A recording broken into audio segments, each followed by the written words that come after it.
Hi there, it's time for another Kidsville at Home. Today we're going to talk about architecture. When Tennessee celebrated its 100th birthday with the Tennessee Centennial Exposition, they had an architect build a building called the Woman's Building, and the architect's name was Sara Conley. Architecture is creating spaces where people can gather together for safety, to be safe under one roof, or they can gather together to get to talk and communicate to one another, share stories, share new ideas. And that is what is a great thing about what an architect's job is. If they're doing it as a building or a landscape or the streets where we walk and play.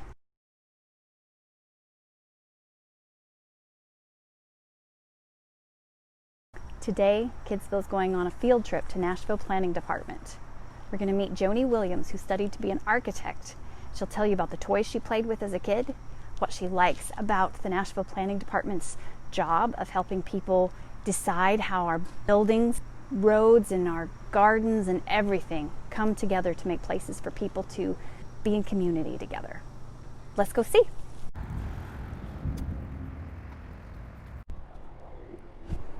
Hello, I'm Joni Williams, and I'm thrilled to be talking to you today about architecture and the city of Nashville. We are standing on the roof, and you can see behind me the skyline of downtown, and I work for the Metro Nashville City Planning Department. We help people preserve and maintain and build new things. So there are parts of our city, parts of Davidson County, that are beautiful rural places with beautiful hills and trees that we want to save and preserve, and my department helps people do that. We also help build new things in places like downtown, where there is space to make new buildings. And we also help neighborhoods and communities decide how they want to grow or maintain the things that they have today. So the City Planning Department works with everybody throughout the whole county to keep the things that they love about their neighborhood and their community and grow and change in the ways that they want to grow and change.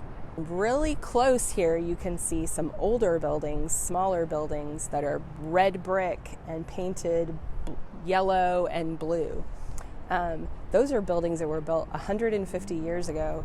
And the really interesting thing about architecture is that we make buildings for our time and with the construction and technology that we know how to use. So when these buildings were built, they were made out of wood and out of brick.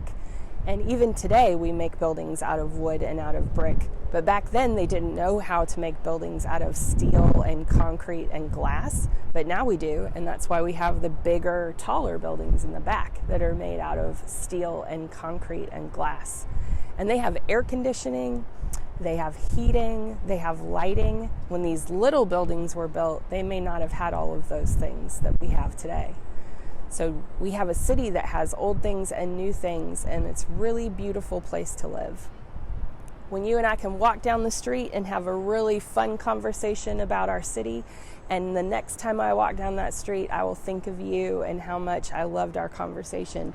That's one of the great things about cities, is they can hold our memories, and we can go to the same park with our family and friends, and the next time we go to that park, we'll think about our family and friends and how much we love them and the good time that we had.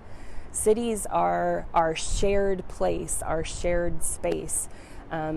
The streets that we live on and the parks that we go to and the river that we might visit sometimes.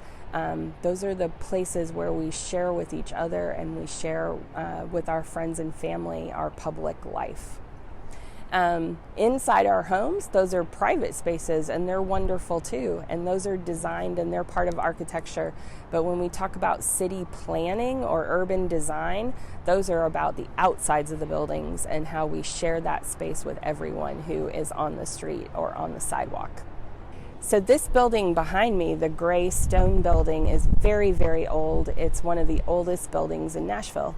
And it was around when the Civil War happened, and I think it was used as a hospital during the Civil War. So you can imagine that building has been around for 160 years or more. And now it's an office building for Metro government. I used to work there about 15 years ago when I first moved to Nashville. So it's interesting that we have buildings that can change and become new things inside. When we build buildings out of good, solid materials, they can last for a long time. And all of that energy that we put into making that building makes it more sustainable and last for a long time and can be used in a lot of different ways. This is good for the environment. It's a good use of our resources and our time when we make buildings that are permanent and strong so that we can use them in a lot of different ways. I'm on the roof of a building right now that was built about 100 years ago, maybe a little less, and has been remodeled and reused too. So you can see how our city is growing all around, but these two older buildings have been reused and remade to last for a long time. When architects and designers think about a building and how it fits in the city, they don't just think about the building and what's happening inside of it. They also think about the street and the sidewalks next to it. You can see here that there's a nice big wide sidewalk for people to walk on that's safe and they're not going to be bothered by cars driving by. There's nice lighting, so if you need to walk in the evening, you can feel safe with the lights on. There's also trees next to the sidewalk that give you some good shade while you're walking around. And then up here in front is a big open space, a big park-like space between this building and the building that I'm standing on right now that has really great older trees and gives us lots of good shade and pretty things to look at and a really nice, pleasant space to be. So when you think about a city and architecture and how things all get put together, it's not just the buildings, it's all the spaces in between the buildings too. This is a giant map of Nashville and the cities around Nashville. You can see right here in the very middle is downtown. Over here in this orange color is the airport. All the way over here is Percy Priest Lake. And then there's Centennial Park is right here. And see, it looks very big when you're at Centennial Park, but when you look at the whole region, it looks very, very small. It's this tiny little green box right here. And this squiggly line you see going through, that's the river and all of its bends all the way through. The really interesting thing about this to me is that you can see the streets and how they're all laid out and all the interstates, but you can, if you look at it really far back, you can see where Nashvillians live and those important hills and trees and places where fewer Nashvillians live and there's more open space. So this is where we have lots of people living in smaller spaces, and out there is where we have fewer people living in bigger spaces. And that's one of the things I think that makes Nashville really unique and beautiful, is that we have all different kinds of places for people to choose to live.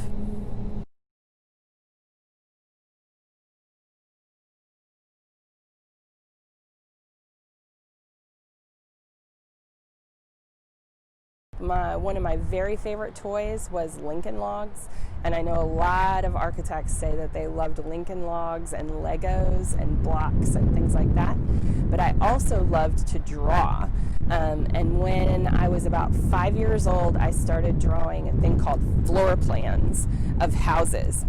Really, when I was 5 years old, I started drawing floor plans, and I still have some of those drawings that I made when I was that little. So what a floor plan is like if you took the roof off of a house and you were looking down inside of the house, what would it look like? You'd see the tops of everything, right? You'd see the tops of the couch, the tops of the kitchen cabinets, the tops of the beds. You would see the walls and the doors and the windows and where they all fit. And I started drawing those very, very early and drew them all through childhood and all through high school. And then I went to college to learn how to draw them so that people could take that floor plan and make the house and make the building from that drawing. It's like, they're called blueprints sometimes. You might have heard of that word, blueprints, or spec drawings or floor plans. Those all kind of mean the same thing. It's the instructions to the construction worker on how to make that building or house. That's what those drawings mean. So they're really interesting drawings all by themselves, but really they're instructions on how to put something together, how to make a building itself.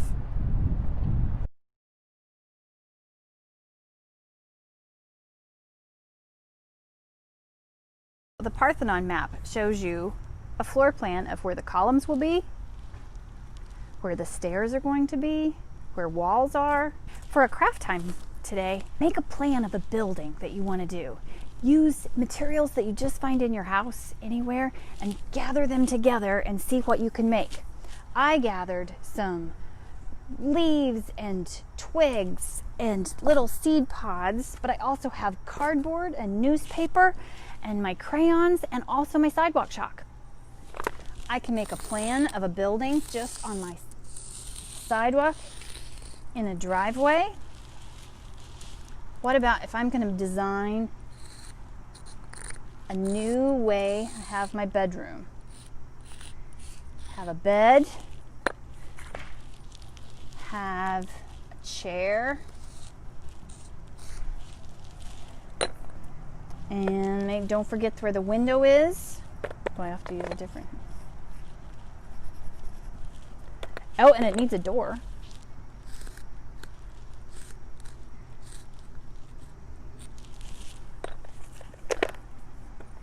Let's put a dresser for our clothes.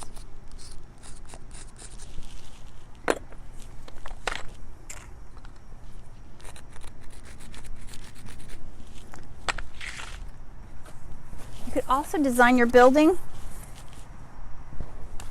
Get out some crayons and some markers. Maybe design what my street I want it to look like, or my garden.